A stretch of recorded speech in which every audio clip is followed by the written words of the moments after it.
بسم اللہ الرحمن الرحیم۔ سورج کی قسم اور اس کی روشنی کی قسم، اور چاند کی قسم جب وہ سورج کی پیروی کرے یعنی اس کی روشنی سے چمکے، اور دن کی قسم جب وہ سورج کو ظاہر کرے یعنی اسے روشن دکھائے، اور رات کی قسم جب وہ سورج کو زمین کی ایک سمت سے ڈھانپ لے، اور آسمان کی قسم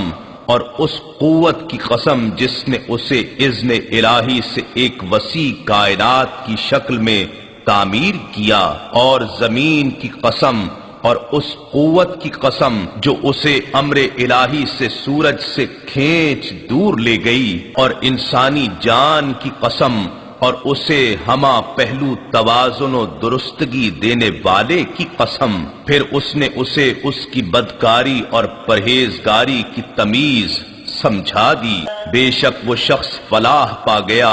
جس نے اس نفس کو رذائل سے پاک کر لیا اور اس میں نیکی کی نشو و نما کی، اور بے شک وہ شخص نامراد ہو گیا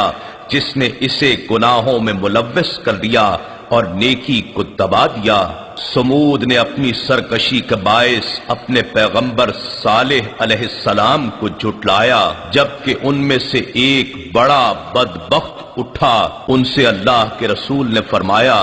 اللہ کی اس اونٹنی اور اس کو پانی پلانے کے دن کی حفاظت کرنا، تو انہوں نے اس رسول کو جھٹلا دیا۔ پھر اس اونٹنی کی کونچیں کاٹ ڈالی تو ان کے رب نے ان کے گناہ کی وجہ سے ان پر ہلاکت نازل کر دی، پھر پوری بستی کو تباہ کر کے عذاب میں سب کو برابر کر دیا، اور اللہ کو اس ہلاکت کے انجام کا کوئی خوف نہیں ہوتا۔